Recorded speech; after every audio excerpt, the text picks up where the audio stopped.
하나님 말씀은 요한계시록 2장 1절에서 11절입니다. 요한계시록 2장 1절부터 봉독하겠습니다. 너는 에베소에 있는 교회의 사자에게 이렇게 써라. 오른손에 7별을 붙잡고 7금 촛대 사이로 거니시는 분께서 이와 같이 말씀하신다. 나는 내 행위들과 수고와 인내와 내가 악한 자들을 용납하지 아니한 것과 자칭 사도로 하는 자들을 시험하여 그들이 사도가 아니라 거짓된 것을 드러낸 것과 내가 인내하는 것과 내 이름을 위하여 견디고 낙심하지 않은 것을 알고 있다. 그러나 내가 너를 책망할 것이 있으니 너의 처음 사랑을 버린 것이다. 그러므로 내가 어디에서 떨어졌는지 생각하고 회개하여 처음 행위를 하여라. 그렇게 하지 않고 회개하지 않으면 내가 너에게 가서 내 촛대를 그 자리에서 옮기겠다. 그러나 내게 이것이 있으니 내가 니골라당의 행위들을 미워하는구나. 나도 그것을 미워한다. 귀 있는 자는 성령께서 교회들에게 하시는 말씀을 들어라. 이기는 자, 그에게는 내가 하나님의 낙원에 있는 생명나무의 열매를 주어 먹게 하겠다. 너는 서머나에 있는 교회의 사자에게 이렇게 써라. 처음과 나중이신 분, 곧 죽었다가 살아나신 분께서 이와 같이 말씀하신다. 내가 네 환난과 궁핍을 아는데 그러나 사실 너는 부유한 자이다. 또 내가 자칭 유대인이라 하는 자들의 비방도 아는데 사실 그들은 유대인이 아니라 사탄의 집단이다. 너는 장차 받을 고난을 두려워하지 마라. 보아라, 마귀가 너희 가운데 어떤 이들을 감옥에 던져 시험을 받게 할 것이다. 너희가 10일 동안 환난을 당할 것이나 너는 죽도록 충성하여라. 그렇게 하면 내가 생명의 면류관을 네게 주겠다. 귀 있는 자는 성령께서 교회들에게 하시는 말씀을 들어라. 이기는 자는 둘째 사망의 해를 받지 않을 것이다. 11절까지 봉독했습니다. 우리 이 목사님 대소지를 보시면 2장은 속화와 순환장입니다.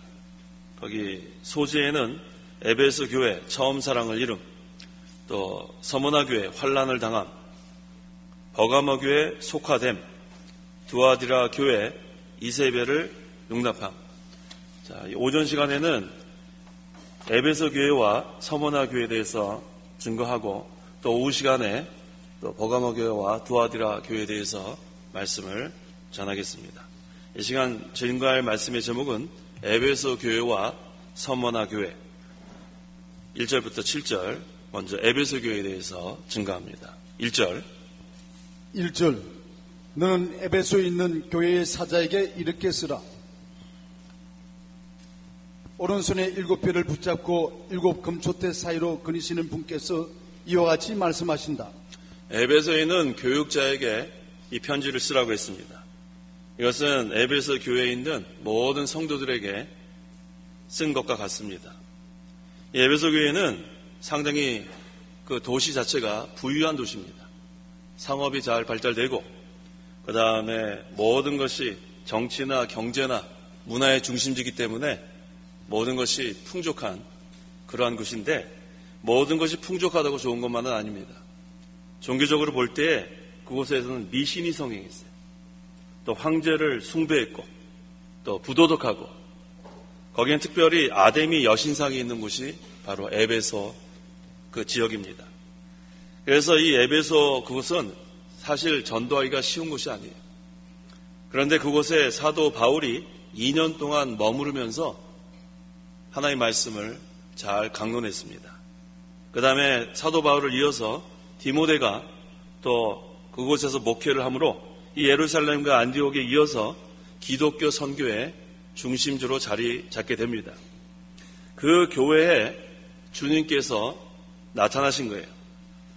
여기서 7별이라고 했는데 이 별은 하나님의 사자 또 교육자를 가리킨다고 했습니다. 그래서 여기서 이 별이 하는 그 역할은 무엇이냐면 이 밤에 별이 빛을 비추게 돼 있어요. 그래서 이 하나님의 사자들 또 교육자들은 별과 같이 빛을 비춰야 됩니다. 복음의 빛, 그래서 이 하나님께서 이 복음의 빛을 비추기 위해서 하나님의 사자를 붙잡고 또 교육자를 붙잡고 이 일을 계속해 나가십니다. 여기 7 금촛대라고 했는데 이 촛대는 교회를 가리킵니다. 그래서 오른손에 7뼈를 붙잡고 7 금촛대 사이로 거니시는 분이라고 있어요. 그래서 하나님께서는 하나님의 사자 또 하나님의 종을 붙잡고 계시고 또 하나님의 교회를 거니신다는 것은 그곳에 함께 하신다는 거예요. 그래서 이 교육자가 이 복음의 빛을 비추는 별과 같은 역할을 잘하지 못하면 그 교회에는 생명의 역사가 중단되고 맙니다. 그래서 예수님께서 교회 가운데 거니신다는 것은 그 교회를 주장하신다는 거예요. 인도하신다는 겁니다. 2절과 3절. 2절. 나는 내 행위들과 수고와 인내와 내가 악한 자들을 용납하지 않은 것과 자칭 사도라는 자들을 시험하여 그들이 사도가 아니라 거짓된 것을 드러낸 것과 내가 인내하는 것과 내 이름을 위하여 견디고 낙심하지 않은 것을 알고 있다. 소아시아 7교회를 우리가 살펴보면 책망받는 교회가 상당히 많아요. 그런데 여기 지금 에베소 교회는 처음에는 칭찬받는 면도 있는 것을 우리가 알게 되는데 어떠한 칭찬을 받았는가? 내 행위들과 수고와 인내와 또 악한 자들을 용납하지 아니한가? 이것에 대해서 칭찬을 받았습니다. 자, 이것을 보니까 주님은 모든 것을 알고 계세요. 어떠한 행위들을 했는가? 또 어떠한 수고를 했는가? 얼마만큼 인내했는가? 또 악한 자들을 용납했는가? 용납하지 않았는가? 또 분별을 여기 또 뒤에 나옵니다. 여기 자칭 사도라 하는 자들을 시험하여 그들이 사도가 아니라 거짓된 것을 드러낸 것, 또 영적으로 분별력이 있는가 없는가, 이것을 모두 다 알고 계셔요. 그래서 이 일을 제대로 하면 칭찬하십니다. 그래서 여기 지금 에베소 교회는 여러 가지를 칭찬받았어요. 행위들에 대해서 칭찬을 받고 또 수고에 대해서 또 잘 인내한 거에 대해서 또 잘 분별한 거에 대해서 칭찬을 받았습니다. 그곳에 자기 스스로 사도로 하는 자들이 있었어요. 자칭 사도. 이게 6절에 나오는 니골라당인 것 같습니다. 그런데 이 자칭 사도로 하는 자들은 예수님을 부인하는 자들이에요. 사도는 예수님께서 직접 복음을 전하라고 보낸 자들이 사도인데 자기가 사도로 한 자들은 예수님과는 상관이 없는 자예요. 그래서 예수님을 부인하고 자기 자신이 주장하는 교리만을 전파하는 사람이 자칭 사도입니다. 그래서 교회는 이러한 자들을 분별해야 돼요. 거짓 선지자, 거짓 선생, 이러한 자들이 교회에 들어오지 못하도록 항상 경계해야 합니다. 그러려면은 분별력이 있어야 돼요. 항상 깨어 기도하지 않으면, 좀 전에 우리 목사님 기도하신 것처럼 말세 지말에 깨어 기도하지 않으면 이 분별력 우리가 제대로 사용할 수 없어요. 잠자고 졸고 있으면 어느 틈에 이러한 자들이 들어오게 돼 있습니다. 그런데 이 에베소 교회는 그러한 자들을 잘 드러냈어요. 분별력이 있기 때문에 옳고 그름을 제대로 판단했습니다. 그래서 데살로니가전서 5장 21절에 모든 것을 분별하고 선한 것을 취하여라. 선한 것을 취하기 전에 우리가 해야 될 것은 분별하는 게 첫째예요. 분별할 수 있어야 거짓과 선한 것을 우리가 먼저 분별하고 그 다음에 선한 것을 취하면 됩니다. 그래서 이 에베소 교회는 이러한 것들을 잘했기 때문에 주님께서 그것을 아시고 먼저 칭찬을 했습니다. 여기서 끝나면 좋겠지만 그 다음에 책망이 이어지는데 그 책망이 무엇입니까? 4절과 5절. 4절. 그러나 내가 너를 책망할 것이 있으니 너의 처음 사랑을 버린 것이다. 그러므로 내가 어디에서 떨어졌는지 생각하고 회개하여 처음 행위를 하리라. 그렇게 하지 않고 회개하지 않으면 내가 너에게 가서 내 촛대를 그 자리에서 옮기겠다. 처음 사랑에 대해서 우리가 지금까지 아마 상당히 많이 들어봤을 거예요. 처음 사랑을 찾아라. 그런데 이 말씀을 들을 때마다 우리는 처음 사랑을 잃고 있는 상태예요. 그게 참 한심해요. 이 말씀을 그렇게 많이 들었는데 이미 처음 사랑을 이미 찾아야 되는데 또 이 말씀을 들을 때 보면은 또 처음 사랑이 떨어져 있어요. 그게 우리의 현재의 상태입니다. 그래서 우리가 이 시간 또 다시 한번 찾아야 돼요. 이 에베소 교회가 여러 가지 칭찬을 받았지만 가장 중요한 것을 잃어버렸어요. 처음 사랑을 잃어버렸습니다. 그런데 여기서 어떤 경고의 말씀이 있냐면 만일 회개하여 처음 사랑을 다시 찾지 않으면 주님께서 촛대를 그 자리에서 옮기겠다고 경고하시는 거예요. 그래서 처음 사랑은 찾아도 되고 안 찾아도 되는 것이 아니라 반드시 찾아야 합니다. 처음 사랑을 찾아야 생명의 역사가 계속해서 이어진다는 거예요. 그래서 촛대를 옮긴다는 것은 생명의 역사가 중단된다는 거예요. 생명의 역사가 떠나면은 그 다음에는 그 교회는 껍데기만 남습니다. 그러면 세상 그러한 사교 집단과 다를 바가 없어요. 그 안에 살아 역사하시는 주님이 늘 임재하셔서 생명의 말씀을 공급해야 되는데 그것이 중단되면 그 다음에는 그 교회는 그저 사람들의 모임, 껍데기만 남는 그런 상태가 되고 맙니다. 그래서 우리는 처음 사랑을 반드시 찾아야 돼요. 처음 사랑은 무슨 사랑이냐 하면 영적 하나님 나라의 사랑이에요. 예수님께서 하나님 나라는 이미 임했고 또 임할 것이다 했는데 예수 믿는 사람의 이 심령에는 벌써 하나님 나라가 임했습니다. 또 부르심을 받은 자들의 모임인 이 교회에는 영적 하나님 나라가 이미 임했어요. Within you, among you. Within you는 심령 안에, among you는 너희 가운데. 그래서 우리가 처음 예수 믿을 때 그 사랑이 바로 이 영적 하나님 나라에서 나오는 사랑이에요. 이것을 다 우리가 소유했는데 이것이 바로 처음 사랑입니다. 그 사랑을 잃어버리면 안 됩니다.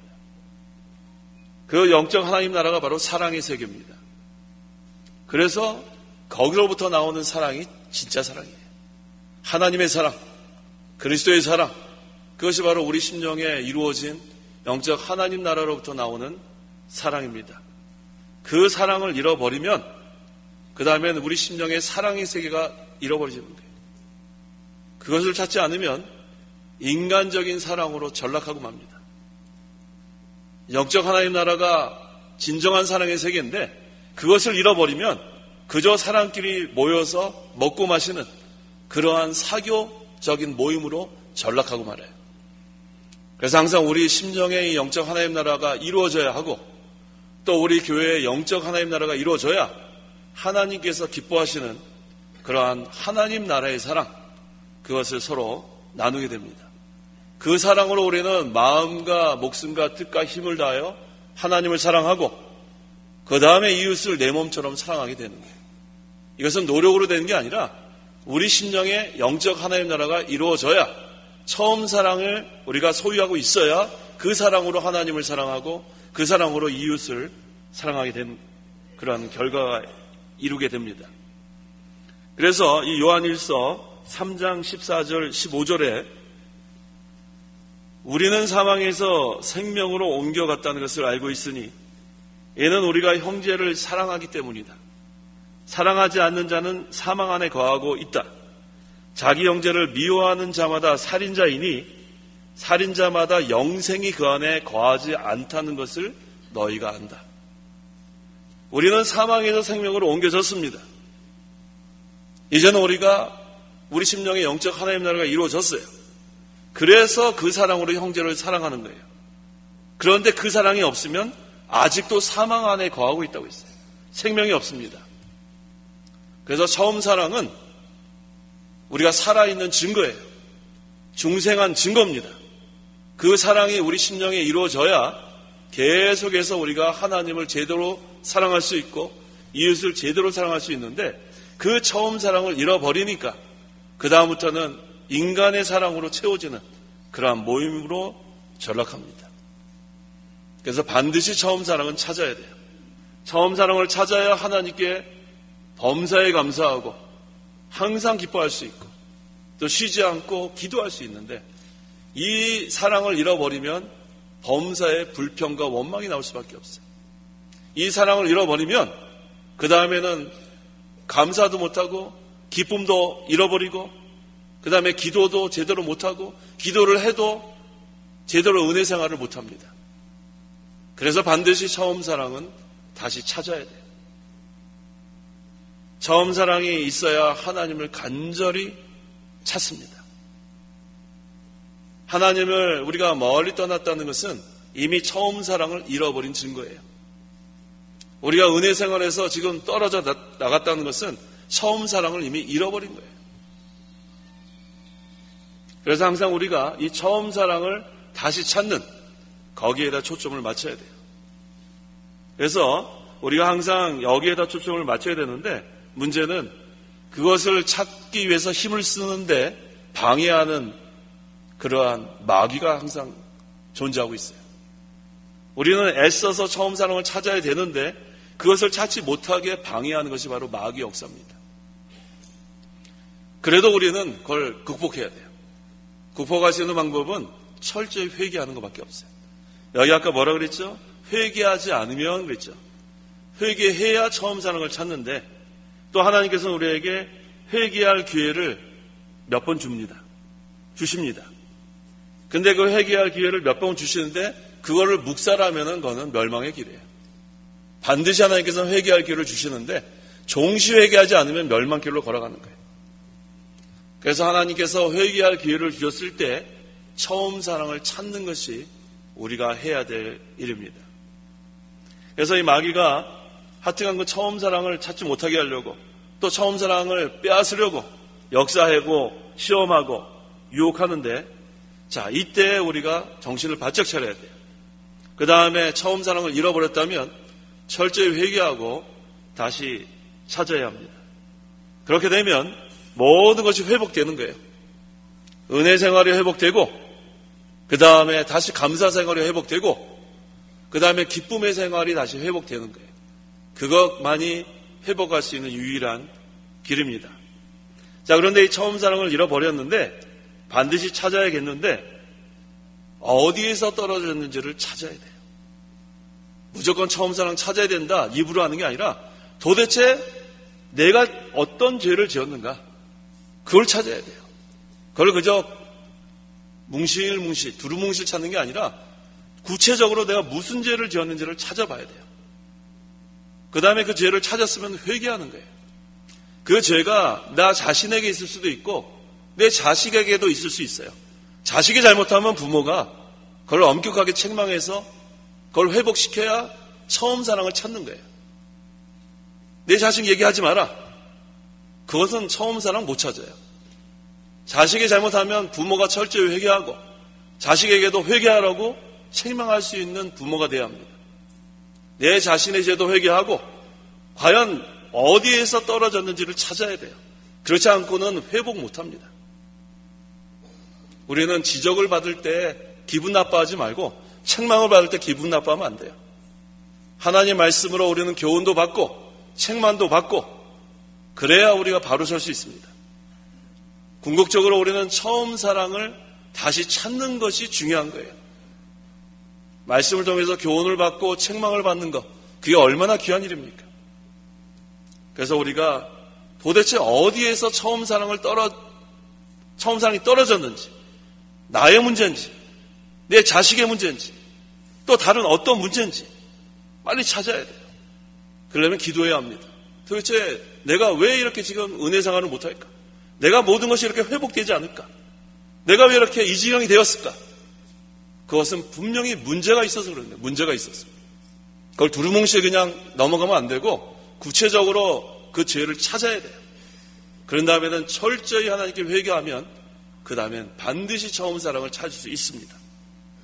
그러면은 하나님 나라가 이루어지니까 성령 안에서 의와 평강과 기쁨 그 세계가 다시 이루어지는 거예요. 그러니까 얼마나 기쁩니까?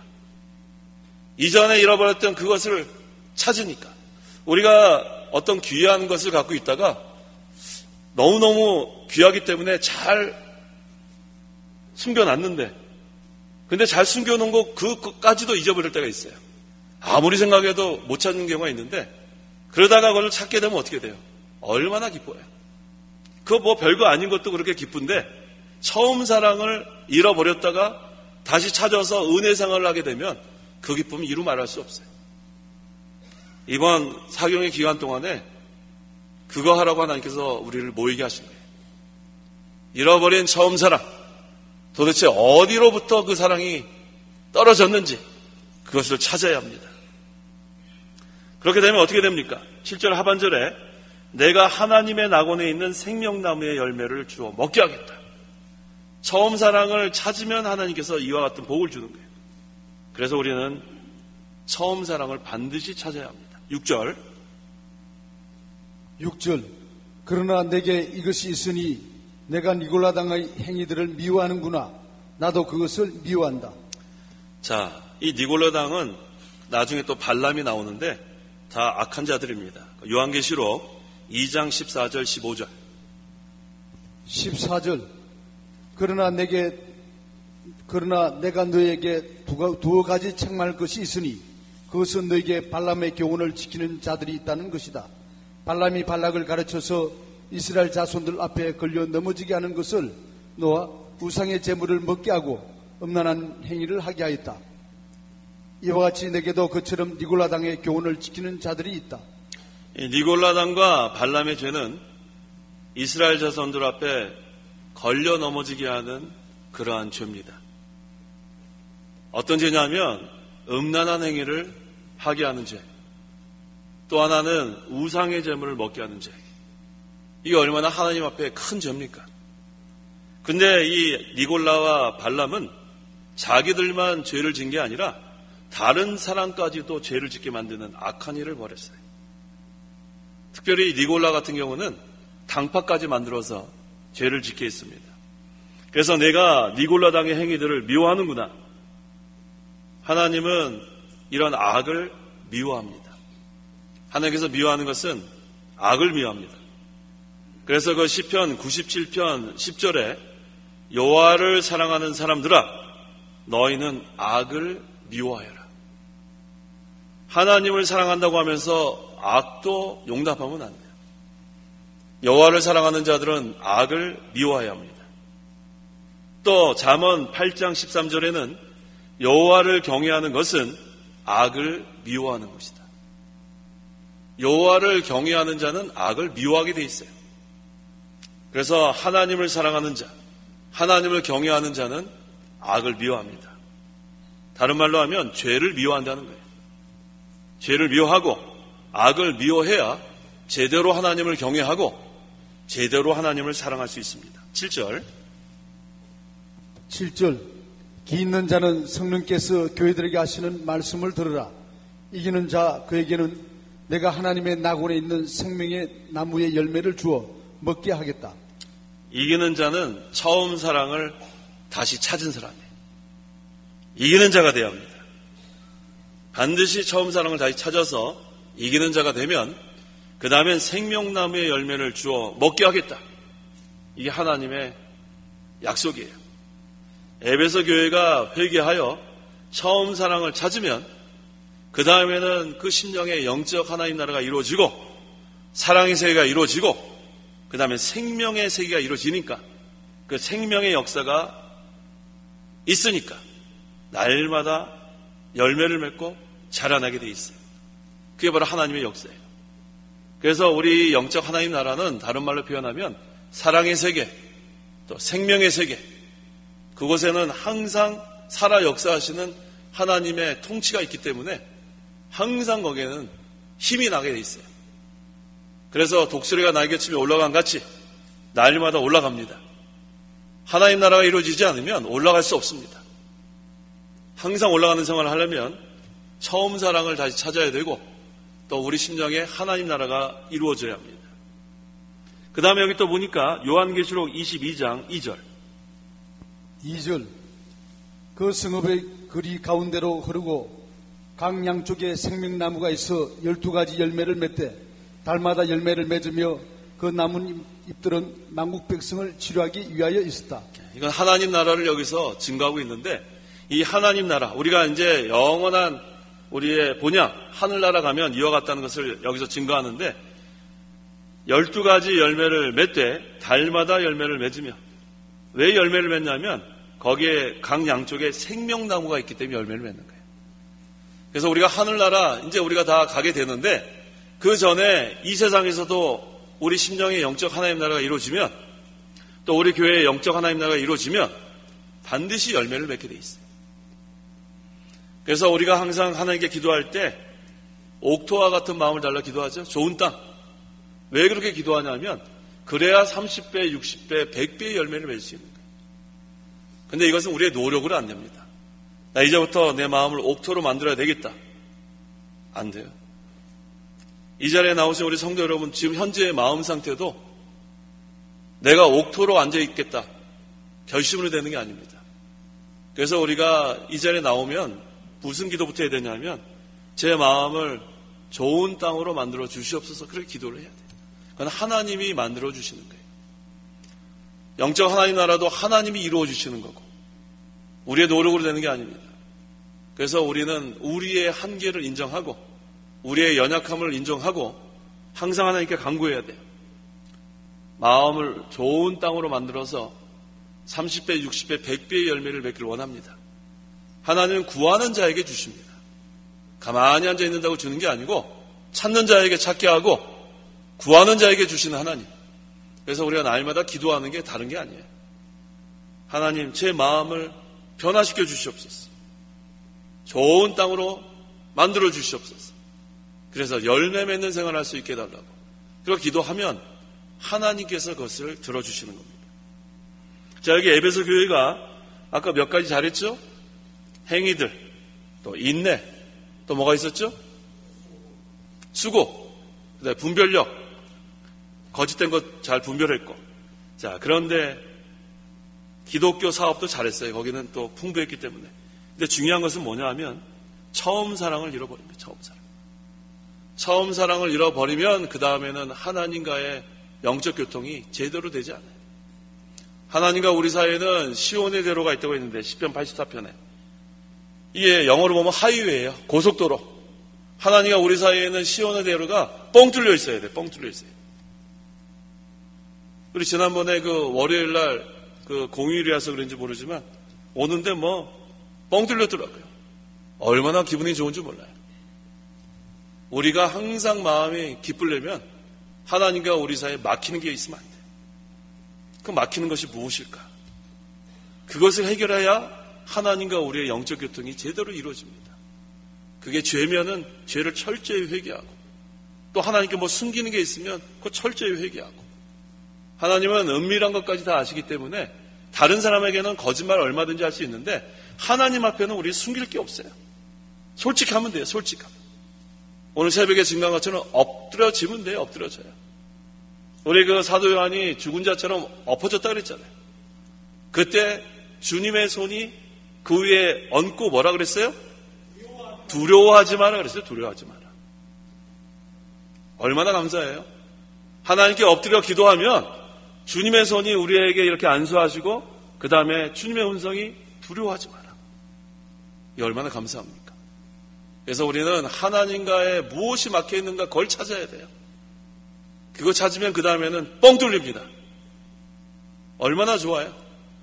뭐 어떨 때는 집에 갈 때 뭐 한 4시 막 금요일 때 이때 가다 보면 꽉 막혀요. 꽉 막혀요. 그래서 이쪽 길로 가다가 좀 저쪽이 좀 좋다고 하시면 가면 거기 또 막히고 지난번에 저쪽 강남으로 가다가 꽉 막혀가지고 결국은 김준범 교수님하고 저녁 사 먹고 갔어요. 뭐 길이 꽉 막혀서 뭐 언제 도착할지 알 수가 없어요. 자, 이렇게 꽉 막히면은 우리가 도착해야 될 그곳에 제대로 가지 못합니다. 그래서 우리가 무엇 때문에 막혀 있는가? 그것을 해결해야 돼요. 그게 다 사라지게 되면, 제거되면 그 다음에는 하나님과 영적 교통이 이루어지니까 날마다 기뻐요. 날마다 기뻐요. 그게 하나님 뜻이라고 했죠. 항상 기뻐하고 쉬지 말고 기도하고 범사에 감사하고 이게 하나님 뜻인 게 분명한데 그대로 하지 못하는 것은 하나님과 우리 사이에 막혀있는 게 있어요. 죄라면 철저히 회개하고 또 하나님 앞에 솔직하게 고하지 못한 것은 다 거기서 해결을 해야 돼요. 그럼 하나님이 그걸 다 제거해 주시면 그 다음에 뻥 뚫립니다. 시온의 대로가 얼마나 뻥 뚫리면 시원하지 않겠어요. 우리가 그 생활을 해나가야 합니다. 자, 그래서 이 에베소 교회 우리가 칭찬받는 것도 있지만 또 책망받은 것 여기서 우리가 살펴봤습니다. 이제 우리가 이 사랑의 세계로부터 나오는 영적 하나님 나라로부터 나오는 이 사랑으로 우리가 서로 교제하면 그때는 인간의 그러한 교제가 아니에요. 그건 정말로 그리스도 안에서의 형제자매가 됩니다. 그때는 기브 앤 테이크가 아니에요. 내가 준 만큼 받는 게 아니라 그랬죠. 우리 믿는 사람은 기브 앤 테이크가 아니고 뭐예요? 기브 앤 기브예요. 기브 앤 기브. 주고 또 주고. 사랑을 내가 베풀었는데 너는 나를 사랑 안 해? 그럼 어떻게 사랑 베풀었어요? 사랑 베풀지 말지. 그러니까 사랑을 베푼 다음에는 또 사랑을 베풀면 돼요. 저쪽에서 어떻게 하든지 말든지. 그게 바로 처음 사랑이 회복된 증거입니다. 이기적인 사람 되면 안 됩니다. 이기적인 사람. 우리는 항상 다른 사람을 배려할 수 있는 사람이 돼야 돼요. 이기적이 되면은 그 다음에는 날카로워져요. 날카롭게 되면 그 사람 가까이 갈 수가 없어요. 우리 그 동물 중에서 어떤 동물이 가까이 가기 힘들어요? 제가 지금 어려운 질문했어요? 고슴도치 아니에요? 고슴도치. 고슴도치한테 가면 찔릴 거 아니에요. 그래서 우리는 항상 가시가 돋쳐 있으면 안 돼요. 그 사람한테 가기만 하면 찔려요. 아유 아파. 아유 아파. 피났네. 남에게 상처 주는 사람 되면 안 됩니다. 상처가 있는 데 가서 치료해 주는 사람이 돼야 돼요. 반창고에다 좀 이렇게 붙여주고 항생제 좀 발라주고.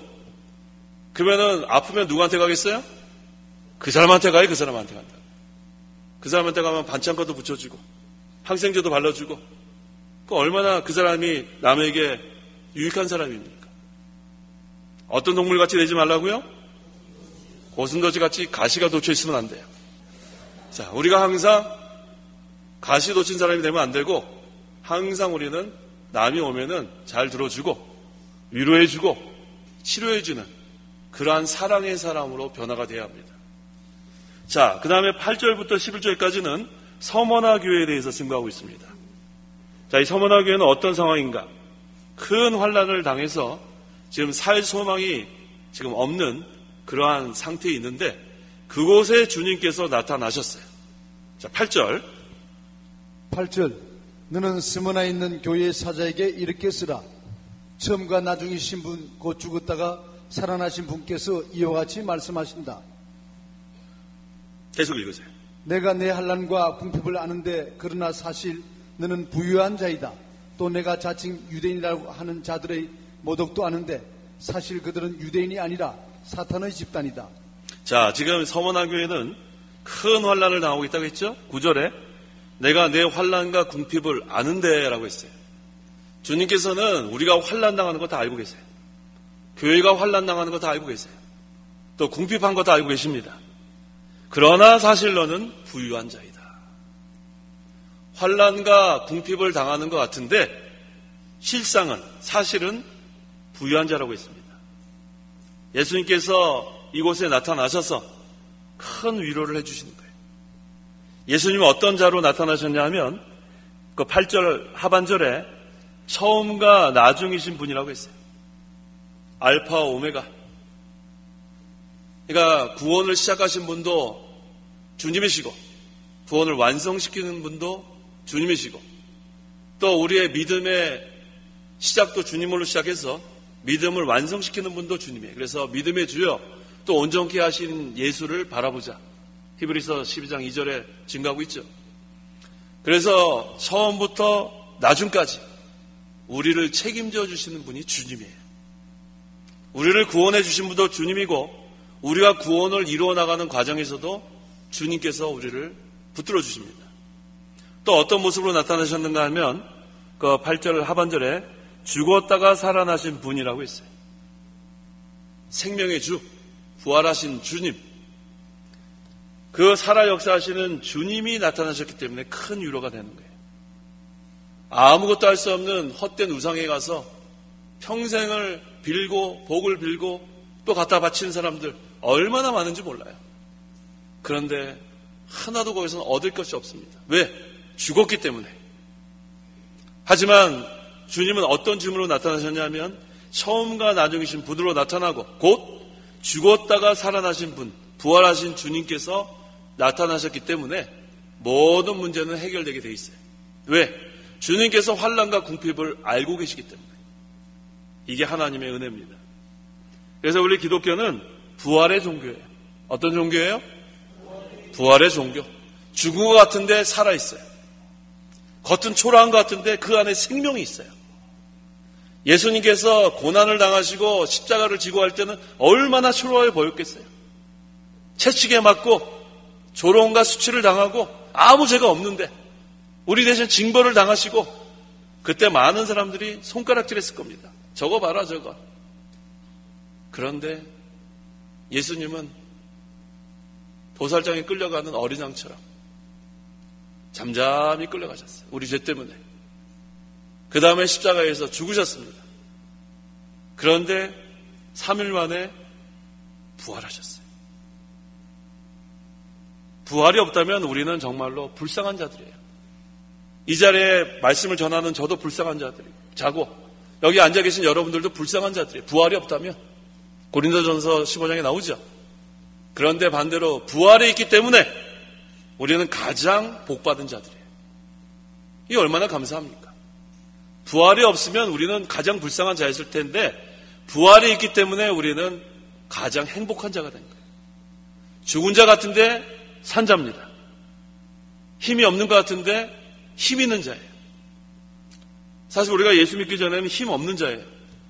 비천하고 어리석고 약하고, 그런데 예수님을 믿으면 예수님과 함께 십자가에 달려 죽고 또 예수님과 함께 살아나기 때문에 우리는 이제는 가장 강한 자가 된 거예요. 가장 지혜로운 자가 됐습니다. 이게 바로 기독교예요. 기독교는 부활의 종교이기 때문에 우리는 힘 있는 신앙생활을 해나갈 수 있어요. 죽었으면 아무것도 못하는데 살아있기 때문에 우리는 할 수 있습니다. 우리 공동묘지 가갖고 일어나라 하면 일어나요? 제일 조용한 곳이 어느 동네예요? 공동묘지예요. 공동묘지. 공동묘지는 싸우지도 않아요. 공동묘지는 서로 상처도 안 줘요. 비방도 안 해요. 공동묘지는 삭막합니다. 그런데 거기는 생명이 없어요. 생명이 없어요. 아무리 유형교회라고 해도, 알곡과 가라지가 섞여 있다고 해도, 그래도 그 안에는 하나님의 백성들이 있기 때문에 거기서 때로는 서로 비방도 있고 또 다툼도 있고 또 여러 가지 그런 일들이 있지만 그곳에는 생명이 있는 신자들의 모임이 있다는 걸 기억하십시오. 그래서 우리가 유형기에 나올 때 사람을 보고 나오면 안 돼요. 어떠한 사건을 보고 낙심해도 안 됩니다. 우리가 바라볼 분은 주님밖에 없어요. 주님. 믿음의 주여, 또 온전케 하시는 예수를 바라보자. 그래야 시험에 들지 않습니다. 그래야 낙심하지 않습니다. 사람을 바라보면 그 다음에는 낙심도 되고 또 시험에 들기도 하고, 저를 가지고 되겠느냐, 마음속이 늘 불안합니다. 하지만 우리는 사람 바라보면 안 돼요. 누구를 바라봐야 돼요? 주님을 바라봐야 돼요. 한번 따라해 보세요. 주님을 바라보자. 그래야 돼요. 주님을 바라보면 이 주님은 어떤 주님인가? 여기 뭐라고 했어요? 처음과 나중이신 분, 또 죽었다가 살아나신 분, 그 주님을 바라보고 그 주님 가신 길을 따라가면 그 길이 바로 생명길입니다. 9절. 내가 내 환난과 궁핍을 아는데 그러나 사실 너는 부유한 자이다. 또 내가 자칭 유대인이라 하는 자들의 모독도 아는데 사실 그들은 유대인이 아니라 사탄의 집단이다. 네. 외부적으로는 환난과 궁핍을 당하지만 사실은 부유한 자라고 했어요. 그 이유가 뭐냐면 믿음을 지키기 때문에. 그 다음에 제일 중요한 게 바로 9절 상반절에 있는 거예요. 내가 뭐를 안다고 했어요? 환난과 궁핍을 아는데. 하나님이 인정해 주면 그건 부유한 자예요. 외부적으로 환난과 궁핍을 당해도 하나님이 알아주면 그 사람은 사실은 부유한 자예요. 그래서 심령이 가난한 자는 뭐라고 했어요? 복이 있나니, 그 다음에 천국이 저희 것입니다. 심령이 가난해야 복이 있고, 그 다음에 그 가난한 심령에 하나님이 함께 하시니까 실상은 부유한 자예요. 믿음 잘 지키고 항상 심령이 가난해서 애통해 하면 하나님의 위로가 임하고, 그 다음에 항상 하나님께서 도와주십니다. 그래서 우리는 하나님 앞에도 인정을 받아야 되고, 그 다음에 또 사람들 앞에서도 주님을 시인해야 된다고 했어요. 마태복음 10장 32절. 32절. 그러므로 누구든지 사람들 앞에서 나를 시인하면 나도 하늘에 계신 내 아버지 앞에서 그를 시인할 것이다. 네. 하나님께도 우리가 인정을 받아야 되고, 사람들 앞에도 저 사람 진짜 기독교인이다. 그렇기 때문에 우리가 이 예배당 안에와 예배당 밖의 생활은 같아야 돼요. 예배당 안에서는 우리가 참 신자의 모습이 보이는데, 예배당 밖으로 나가서는 그러한 모습을 찾지 못한다면, 그러면은 그 사람은 입으로는 주님을 부인하진 않지만 부인하는 생활을 할 수밖에 없어요. 그래서 우리가 항상 하나님의 형상대로 지음받았다고 했는데, 영적으로도 구원을 잘 이루어나가고, 도덕적으로도 우리가 잘 구비되고, 인격적으로도 잘 구비돼서 언행, 말하는 거나 행동하는 거나 우리가 세상에 나가서도 그리스도의 향기를 나타내야 합니다. 그리스도의 향기는 구원을 받는 자들에게도 나타나야 되고, 멸망당하는 자에게도 나타나야 되고, 그러니까 우리는 예배당 안에서도 그리스도의 향기를 나타내고, 예배당 밖에 나가서도 그리스도의 향기를 나타내고, 그리스도의 향기를 나타낸다는 것은 다른 거 아니에요. 기독교인으로서 살아가면 돼요. 기독교인으로. 그래서 제가 우리 그 젊은 이들한테 늘 그래요. 다른 거 없다. 밥 먹기 전에 기도하는 모습만 우리가 이렇게 보여줘도, 아, 저 사람 믿는 사람이다. 우리 밥 먹을 때 예배당 안에서는 기도 오래 하죠. 예배당 밖에 나가서는 어떻게 합니까? 짧게는 무슨 짧게예요. 햄버거 입에 물고 감사합니다 이렇게 그냥 먹는 사람도 있어요. 누가 볼까봐, 누가 자기 거 기도하는 거 볼까봐 입에 물고 감사합니다 마음으로 그것도. 그러면 안 돼요. 예배당에 우리가 그 예배 끝나고 식사할 때 기도하는 거 그대로 그 모습을 예배당 밖에 가서도 남이 좀 보게 하면 어때요? 그건 외식하는 게 아니에요. 정말 감사해서 기도하는데 그거 하나라도 우리는 그렇게 할 수 있는 거예요. 그래서 우리가 항상 예배당 안이나 예배당 밖이나 그리스도인으로서 살아가는가, 이게 하나님께도 인정을 받고 사람들에게도 인정을 받습니다. 자, 여기 지금 서머나 교회가 왜 환난과 궁핍을 당했는가? 그 이유가 있습니다. 믿음을 지키다가 당한 거예요. 믿음을 지키다가. 우리가 믿음 지키지 않으면 환난도 당하지 않아요. 또 진리를 세워나가지 않으면 그저 얼마나 좋은 게 좋은 거예요. 의를 세워나가지 않으면 그냥 좋은 게 좋은 거예요. 사랑합시다. 우리 어디 뭐 먹고 마십시다. 날씨 좋은데 어디 갑시다. 뭐 좋은 게 좋은 거예요. 그런데 거기엔 생명이 없다는 거예요. 생명이 없다. 하나님의 나라는 로마서 14장 17절에 뭐라고 했습니까? 먹고 마시는 것이 아니라 오직 성령 안에서 의와 평강과 기쁨이에요. 하나님께서 이루시는 하나님 나라는 영적 하나님 나라입니다. 먹고 마시는, 어디 놀러 가고 뭐 그렇게 하는 그런 하나님 나라를 하나님께서 이루시길 원하는 게 아니고 의와 평강과 기쁨의 나라를 이루시길 원하는 거예요. 그래서 하나님 나라가 이루어지면 의의 세계가 이루어지는 거예요. 거긴 불의가 접근 못합니다. 그 다음에 평강의 세계, 기쁨의 세계. 그러니까 그것은 정말로 기쁜 세계예요. 정말로 편안한 세계고, 우리 세상의 쾌락은 어느 정도 누린 다음에 조금 있으면 더 허무해요. 막 웃고 마시고 떠들고 그랬는데 집에 갈 쯤 되면은 괜히 허무해요. 더 외롭고 쓸쓸하고. 하지만 하나님 나라는 그런 것이 아니에요. 계속해서 기쁘고 계속해서 편안하고, 그게 바로 하나님 나라예요. 그것이 얼마나 좋은지 몰라요. 그러면 혼자 사시는 분 계시죠? 혼자 사시는 분들 외로울 새가 없어요. 외로울 새가 없다. 마음이 기쁜데 뭐 외로울 새가 어디 있어요. 그런데 그 하나님 나라가 이루어지지 않으면 비만 오면 마음이 벌써 우울해져요. 비 오는 게 뭐가 어땠다고요? 미세먼지도 다 없어지고 얼마나 좋은데. 비만 오면 벌써 눈물이 글썽글썽하고, 아이고 찾아오는 사람 하나도 없구나. 새는 저렇게 지저귀고 있느냐. 아이고. 벌써 이게 잘못된 거예요. 믿는 사람은 외로울 새가 없어요. 외로울 새가 없어요. 철렁하긴 뭐가 철렁해요. 철렁하기는. 신세 한탄이나 하고. 자, 그것은 우리 마음에 문제가 있어요. 문제가 있다고요.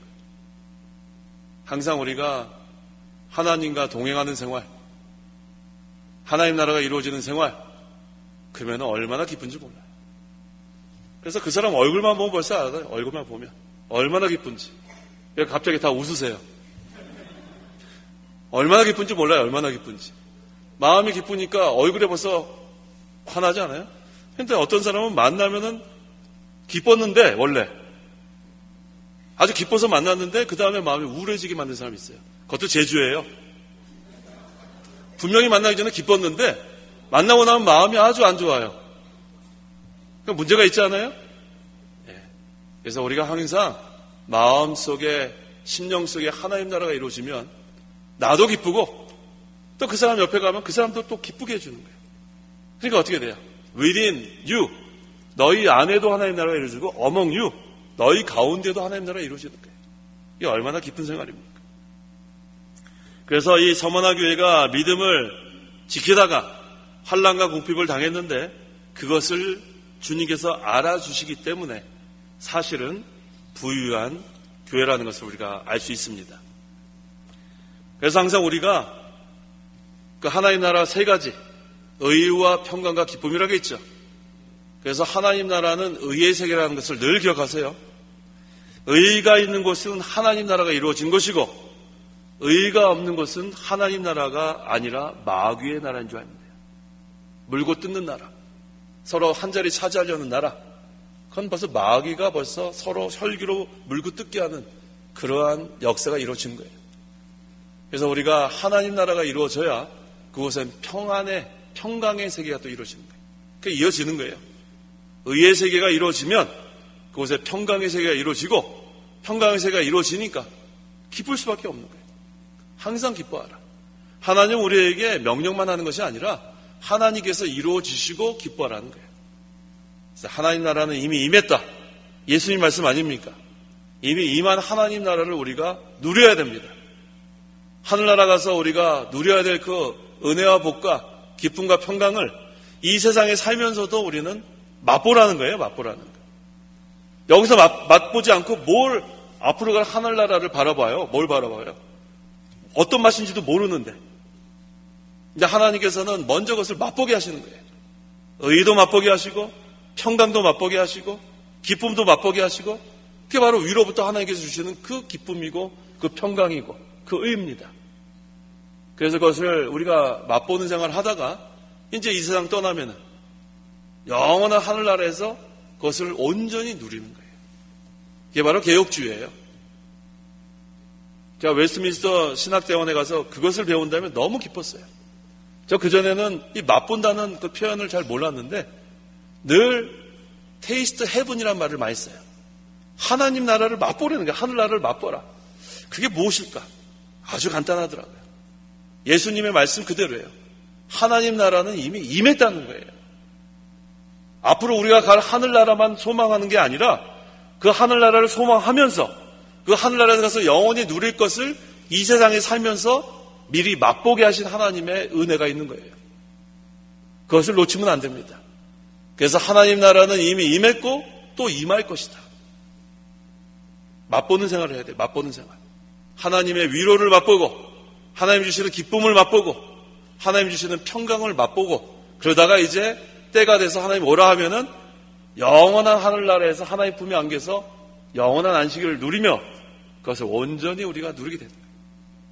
그래서 우리의 이 신앙은 우리 이 목사님 하신 말씀대로 양통이에요. 양통 아시죠? 양쪽이 다 뚫렸어요. 살아도 좋고 죽으면 더 좋고예요? 목사님이 그렇게 말씀하셨어요? 살아도 좋고 죽어도 좋고 그러지 않으셨어요? 예. 살아도 죽고 죽어도 죽고. 예. 살든지 죽든지 우리는 그리스도를 위해서 살면 되는 거예요. 참 기쁘지 않아요? 기쁘세요? 네. 너무 기쁜 거예요. 우리가 자꾸 맛을 못 보고 있어서 자꾸만 마음이 우울해지고 낙심하는 거지 이것을 깨닫게 되면 그 다음에는 기쁨의 세계가 우리가 누릴 수 있는 겁니다. 자, 그 다음에 이제 우리가 성도가 여기서 환난과 핍박을 당하지만 이제 앞으로 하늘나라 가면 우리에게 주실 영광과는 좋게 비교할 수 없어요. 잠시 당하는 그런 환난으로 해서 낙심하지 마십시오. 예수님의 고난과 십자가의 죽음 다에는 부활의 영광이 있는 거예요. 승천하시고 하늘나라의 그 권세의 자리에서 지금도 우리를 위해서 간구하고 계신다고 했습니다. 그래서 우리가 잠시 환난 당하는 동안에 낙심하면 안 돼요. 장차 받을 그 영광과는 비교할 수조차 없다고 했습니다. 자, 그래서 우리가 항상 이 말씀대로 우리가 잘 순종해 나가고 믿음을 지키면 환난이 있는 줄 알고 우리가 환난 당할 때 그걸 이상히 여길 필요 없어요. 불같은 시험이 올 때 이상히 여길 필요 없습니다. 믿음 지키면 환난 당하게 돼 있고 또 말씀 순종하면 고난 당하게 돼 있는 거예요. 그래서 우리가 그것을 다 각오하고 신앙생활을 해나가면 됩니다. 자, 그 다음에 여기 내가 자칭 유대인이라 하는 자들의 모독도 아는데 사실 그들은 유대인이 아니라 사탄의 집단이라고 했어요. 자칭 유대인들은 하나님의 백성 아니에요. 오히려 사탄의 집단이라고 했습니다. 그래서 이러한 자들과 함께하면 안 됩니다. 참 성도는 끝까지 말씀을 순종하고 신앙 양심을 지키고 하나님의 뜻을 순종해 나가는 것. 그래서 우리는 우리가 배운 것에 확신해야 한다고 했어요. 디모데후서 3장 14절. 14절. 그러나 너는 배워서 확신하는 것들을 안에 머물러라. 내가 누구에게서 배웠는지 알며 또 내가 어려서부터 성경을 알았으니 성경은 능히 그리스도 예수님에 대한 믿음으로 말미암아 너에게 구원에 이르는 지혜가 있게 한다. 네, 너는 배워서 확신하는 것들 안에 머물라고 했어요. 우리가 수십 년 동안 배운 거 그거를 떠내려 버리면 안 돼요. 우리가 얼마나 사경에 많이 참석했고 또 귀한 종을 통해서 많이 배웠습니까? 그것을 확신을 가지고 그것에 머물러야 되고 또 누구에게서 배웠는지를 분명히 우리가 알면 돼요. 그게 정통성입니다. 우리가 누구한테 배웠어요? 이 목사님한테 우리가 배우지 않았어요. 그러니까 우리가 누구한테 배웠는지 알면 그것을 잘 우리가 확신을 가지고 그 진리를 이어나가는 게 중요한 거예요. 그래서 우리 이 목사님 특별히 하나님께서 세워주셔서 오랫동안 하나님의 일을 하시다 소천하셨는데 이 개신교단을 세우신 거 하나님의 은혜입니다. 진리의 교단을 세우시고 또 명륜교회를 개척하셨어요. 그 명륜교회 이 목사님이 개척하신 거예요. 그 다음에 창강교회를 또 세우시고 또 우리 계약신학대학원대학교 설립하시고 또 여기 광주 제1선교센터 이것도 세우시고 이 목적이 뭐냐면 바른 진리 세워나가게 한 것이 목적이었어요. 그러면 목사님께서 개척하시고 세운 그 기관들이 그것을 잘 계승해 나가야 도리를 다하는 겁니다. 그래서 이렇게 계약신학대학원대학교 우리 오늘 이렇게 뒤에 신대원 우리 학생들 많이 오셨는데 이렇게 하나님께서 좋은 곳에서 바른 진리를 배우게 하고 또 그것으로 잘 양육되어서 또 우리 다 하나님의 종이 다 배출돼서 또 각 곳에서 진리를 세워나가는 거 아닙니까? 이게 참 큰일 하셨어요. 이제 우리가 할 것은 이것을 확신을 가지고 계승해 나가는 게 중요한 거예요. 이게 진리를 계승하는 거예요. 이 일을 하라고 하나님께서 우리에게 신대원도 주시고 기도원도 주시고 이 일하라고 우리에게 필요한 모든 것들을 다 공급해 주시는 거예요. 그래서 우리는 너는 배워서 확신하는 것들 안에 머물러야 되고 그 다음에 너는 누구에게서 배웠는지를 분명히 알라는 거예요. 스승이 누구인지를 분명히 알아야 참 제자가 됩니다. 그래서 우리가 이 목사님 통해서 배운 진리 이것을 우리가 굳건히 세워나가야 돼요. 또 이 목사님께서 수십 년 동안 1월, 5월, 8월 이 사경회를 통해서 얼마나 우리에게 영양식을 많이 공급해 주셨어요. 제가 이 사경회 준비할 때마다 목사님이 얼마나 수고하셨는지 전 너무너무 이게 참 깨달아지니까 그때 전 목사님 수고하셨습니다. 한 말씀도 못 드리는 거 참 안타까워요. 너무너무 힘들어요. 사경회 준비하는 게. 산에 올라가서 눈물로 기도하고 부르짖고 목사님이 그렇게 하셨다는 것을 생각해 보니까 저도 정말 눈물이 납니다. 그런데 우리는 그걸 그냥 편안하게 당연시해서 우리가 수십 년 동안 배웠는데 이제는 그 목사님 소천하시니까 우리가 할 것은 다른 거 없습니다. 계속해서 이 좋은 전통을 이어나가는 거예요. 계속해서 우리가 진리를 사모하고 은혜를 사모하는 마음으로 이 진리의 말씀을 계속해서 이어나가는 것. 이 목사님이 한번 사경에 하실 때마다 9시간을 하셨어요. 9시간. 얼마나 그게 힘든 일인지 몰라요. 그런데 우리는 편안하게 그것을 잘 배웠습니다. 이제 우리가 할 것은 계속해서 잘 계승해 나가는 것. 이게 우리에게 맡겨진 사명으로 알고 우리가 잘 해나가야겠습니다. 10절 너는 고난을 받을 것을 두려워하지 마라. 보아라, 마귀가 너희 가운데 어떤 이들을 감옥에 던져 시험을 받게 할 것이다. 너희가 10일 동안 환난을 당할 것이나 너는 죽도록 충성하리라. 그렇게 하면 믿음을 지키고 그 다음에 말씀을 순종하면 고난당하고 환난당한다고 했는데 너는 고난받을 것을 두려워하지 마라고 했어요. 두려워하지 마라. 아까 우리 그 예수님께 엎드려서 우리가 부르짖으면 주님이 안수하시고 두려워하지 마라 그랬죠. 항상 우리에게 하시는 말씀은 두려워하지 말라는 거예요. 고난이 와도 두려워하지 말고 큰 환난이 닥쳐도 두려워하지 말고 베드로전서 4장 12절에 사랑하는 자들아 너희를 시련하려고 오는 불같은 시험을 이상한 일이 일어나는 것처럼 여기지 말고라고 했어요. 이상한 일이 아니에요. 그건 당연한 거예요. 믿음 지키다가 고난당하는 건 당연한 거예요. 왜 이것을 불같은 시험이라고 했는가? 불은 불순물을 다 제거하는 거예요. 이 금이 용광로에 들어갔다 나와야 불순물 다 제거되고 정금으로 나오는 거와 마찬가지예요. 그래서 하나님께서 우리를 연단시키는 데는 목적이 있습니다. 불순물 다 제거하고 정금 같은 믿음으로 나오라는 거예요. 그래서 우리가 이 연단 받을 때마다 감사해야 돼요, 사실. 불같은 시험이 올 때마다 감사해야 합니다. 정금과 같은 믿음으로 나오게 하려는 하나님의 목적을 우리가 다시 한번 깨달아야 합니다. 그런데 여기 마귀가 너희 가운데 어떤 이들을 감옥에 던져 시험을 받게 할 것이다 라고 했어요. 근데 여기 보니까 모두 다 감옥에 던지는 건 아니고 몇 사람만 감옥에 갇히게 하는 거예요.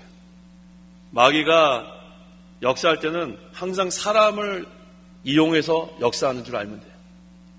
그걸 잘 분별해야 합니다. 마귀가 역사할 때는 그 사람 속에 들어가서 역사하는 거예요. 마귀가 그냥 역사할 때도 있지만 심지어는 예수님의 제자 베드로 안에 가서도 역사했죠. 그랬더니 예수님께서 베드로한테 뭐라 그랬어요? 사탄아 내 뒤로 물러가라. 베드로가 얼마나 열심히 주님을 따라다니던 제자였습니까? 그런데 그 제자 안에도 마귀가 역사하는데 우리 방심하면 안 돼요. 나는 목사기 때문에, 나는 장로기 때문에, 나는 집사기 때문에 마귀가 역사 못할 것 같죠? 그렇지 않습니다. 부주의 방심하면 금세 마귀가 역사해요. 그래서 깨어 기도해야 합니다. 마귀가 우는 사자같이 삼킬 자를 두루 찾고 있어요. 깨어 기도하지 않으면 우리가 마귀의 종류를 할 때가 있어요. 그래서 우리가 항상 깨어 기도하고 항상 경계해야 돼요. 우리 그 군대에서도 항상 불침번 세우잖아요. 적군이 오나 안 오나. 지 목사님 잘 아시잖아요. 불침번 세우는 다음에 근데 불침번이 졸면 어떻게 하죠? 지 목사님? 큰일 나는 거 아는데 불침번이 졸면은 군대에서 어떻게 합니까? 영창 보냅니까? 불침번은 정신 바짝 차려야 돼요. 정신 바짝 차려야죠. 적군이 지금 오느냐 안 오느냐 그거 지켜야 되는데 거기서 졸고 있으면 되겠어요? 그래서 우리가 전부 다 불침번 서는 줄 알면 돼요. 불침번. 졸면 안 돼요. 어디 보내요? 여기 보니까 감옥 나오네. 감옥. 정신 바짝 차려야 합니다.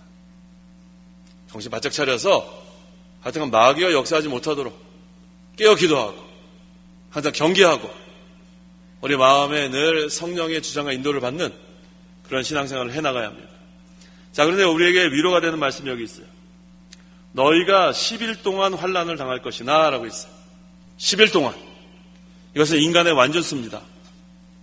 그래서 하나님이 정해놓은 그러한 시간이 되면 환난이 끝나는 거예요. 근데 그 환난이 다 똑같지 않아요. 다 10일이 아니에요. 어떤 사람에게는 몇 달이 될 수 있고, 어떤 사람에게는 몇 년이 될 수 있고, 어떤 사람에게는 뭐 며칠이 될 수 있고, 하나님이 정해놓은 그 기간 동안 우리가 환난을 당합니다. 그런데 분명한 것은 하나님이 정해놓은 시간이 되면 끝난다는 거예요. 이게 만약에 무한정이 있다면 우리가 지쳐서 일어날 수 없는 그런 존재입니다. 하지만 하나님이 정해놓은 시간이 있기 때문에, 그래서 우리가 환난을 당할 때 10일 동안이라는 걸 늘 기억하세요. 딱 10일이 아니라도 그게 좀 길어질 수 있어요. 하지만 하나님이 정한 그때가 되면 다 끝납니다. 그래서 하나님은 우리의 형편과 사정을 가장 잘 알아주세요. 걸만 알면 돼요. 우리 지금 옆에 사람이 어떠한 생각하는지 아무도 모르죠. 아세요? 몰라요. 옆에 사람이 지금 오늘 점심시간에 메뉴가 뭔가 뭐 고생하는 사람도 있을 거고, 지금 언제 끝날 건가 뭐 그거 생각하는 사람도 있을 거고, 뭐 별 생각을 좀 다 하고 계실 거예요. 우리는 옆에 사람이 뭐 생각하는지도 몰라요. 하지만 하나님은 다 알고 있어요. 전부 다. 우리가 뭘 생각하고 있는지. 우리가 입으로 말하는 것도 다 알고 계시고, 행동하는 것도 다 알고 계시고, 그래서 우리는 하나님 앞에 숨길 수 없어요. 그래서 우리는 하나님 앞에서는 솔직해야 돼요. 하나님까지 숨기려고 하지 마요. 다른 사람은 숨길 수 있어요. 얼마든지. 하지만 하나님은 못 숨깁니다. 그래서 우리가 구체적으로 하나님, 제가 잘못한 거 있으면 철저히 회개하면 돼요. 그럼 하나님이 긍휼을 베풀어 주십니다. 하나님은 진실한 자를 원하세요. 진실한 자. 요거만 회개하고 요거는 남겨두고 그러면 안 돼요. 낱낱이 다 하나님께 회개해요. 낱낱이. 하나님도 벌써 다 알고 계신데, 근데 왜 우리는 숨겨놓고 요거만, 굵직굵직한 것만 우리가 회개하고 사사로운 것은 그냥 넘어가고 그러면 안 돼요. 그 작은 것까지도 하나님께 다 회개해야 돼요. 하지만 우리가 모르고 짓는 죄도 있는데 하나님 또 불쌍히 여겨주시니까 우리가 알고 있는 죄는 다 하나님께 기억나는 건 다 회개하는 것. 이게 중요합니다. 그 다음에 너는 죽도록 충성하여라. 그렇게 하면 내가 생명의 면류관을 내게 주겠다. 하나님이 우리를 불러주신 것은 자격이 있어서 불러주신 게 아니고 충성하라고 불러주신 거예요. 충성하라고. 그래서 맡은 자에게 구할 것은 충성이라고 해서 충성. 어떠한 직분에 있든지 어떠한 자기가 맡은 일이 있든지 충성해야 됩니다. 충성하면 뭐라고 했냐면, 그렇게 하면 내가 생명의 면류관을 내게 주겠다.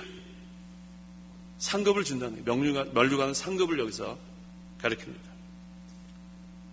그래서 저는 이 죽도록 충성하라는 거, 제가 설교할 때마다 자주 인용하는 게 우리 이용규 목사님 예화죠. 우리 이용규 목사님 제가 7년 동안 거기서 부교육자 생활할 때 여러 번 들었어요. 죽도록 충성하라.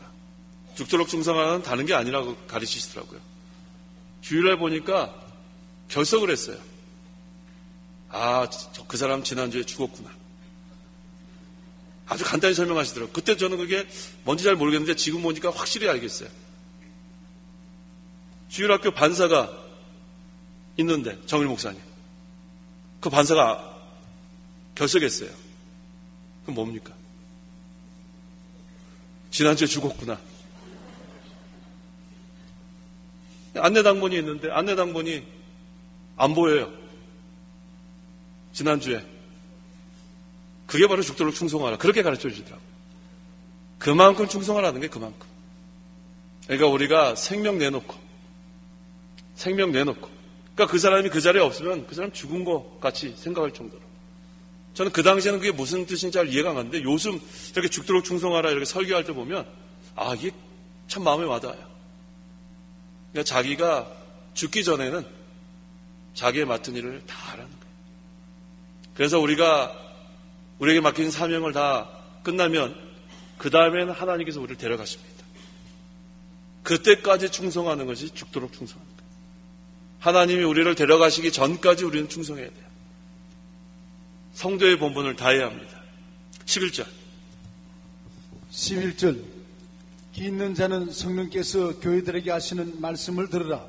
이기는 자는 둘째 사망의 해를 받지 않을 것이다. 네, 영적인 귀가 열려있는 자들은 이 말씀을 다 들으라고 했어요. 이 둘째 사망은 영적 사명을 가리킵니다. 환난을 이기고 믿음을 지키면 영이 항상 삽니다. 생명의 역사가 계속 있기 때문에 둘째 사망의 해를 받지 않아요. 지옥 가지 않아요. 우리는 다 하늘나라 백성이기 때문에. 자, 서머나 교회는 환난과 궁핍을 당하고 있지만 사실은 부요한 교회예요. 주님께서 알아주시기 때문에 형편과 사정을 알아주시고 그 교회에 찾아오셔서 큰 위로로 나타나신 겁니다. 그래서 큰 환난 가운데서도 믿음을 지키면 주님께서 알아주시고 또 그 교회 또 그 성도들에게 항상 알아주시고 위로하시는 주님인 것을 우리가 늘 기억하시기 바랍니다. 기도하시기 바랍니다. 기도하겠습니다. 하나님 아버지 감사합니다. 우리를 죄와 사망과 마귀의 권세에서 건져주시고 자유롭게 하시고 진리 안에서 이제는 자유로워서 하나님과 영적으로 교통할 수 있고 늘 하나님의 말씀을 통해서 은혜 받게 하심을 감사합니다. 하나님의 나라는 이미 임했고 또 임할 것이라고 했는데 우리 심령에 영적 하나님의 나라가 이루어져서 늘 이 사랑의 세계가 이루어져서 하나님을 마음과 목숨과 뜻과 힘을 다해 사랑하고 이웃을 내 자신처럼 사랑해야 될 터인데 처음 사랑을 잃어버리면 그 사랑을 하지 못하고 감사하지 못하고 불평하고 원망하는 처지가 될 수밖에 없습니다. 에베소 교회에 처음 사랑을 다시 찾으라고 주님께서 말씀하셨는데 이 말씀을 우리에게 하신 말씀으로 알고 우리가 늘 하나님께 우리 심령의 영적 하나님 나라가 이루어지도록 우리 교회의 영적 하나님 나라가 이루어지도록 날마다 간구하는 우리 모든 성도들에게 도와주시옵소서. 또 우리 서머나 교회는 환난과 궁핍을 당했지만 주님께서 알아주시기 때문에 사실은 부유한 교회라고 했습니다. 우리가 믿음을 지키다가 환난과 고난을 당할지라도 주님께서 우리의 형편과 사정을 알아주시고 우리를 위로해 주시고 우리에게 능력을 더하시는 것을 믿고 우리가 믿음 지키다가 진리 세워나가다가 의를 세워나가다가 환난이 있어도 이 환난은 10일 동안만 주시는 환난인 줄 알고 하나님 정하신 때가 되면 이 환난이 끝나는 줄 알고 끝까지 낙심하지 말고 살아계신 주님만을 바라보고 잘 통과할 수 있도록 잘 인내할 수 있도록 하나님 역사하여 주시옵소서. 예수님의 이름으로 기도하옵나이다. 아멘. 우리 주기도문 하심으로 오전 예배를 마치겠습니다. 하늘에 계신 우리 아버지여 이름이 거룩히 여김을 받으시오며 나라의 임하옵시며 뜻이 하늘에서 이룬 것 같이 땅에서도 이루어지이다.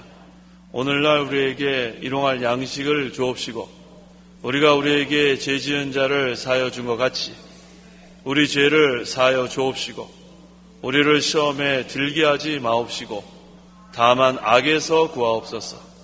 대개 나라와 권세와 영광이 아버지께 영원히 있사옵나이다. 아멘.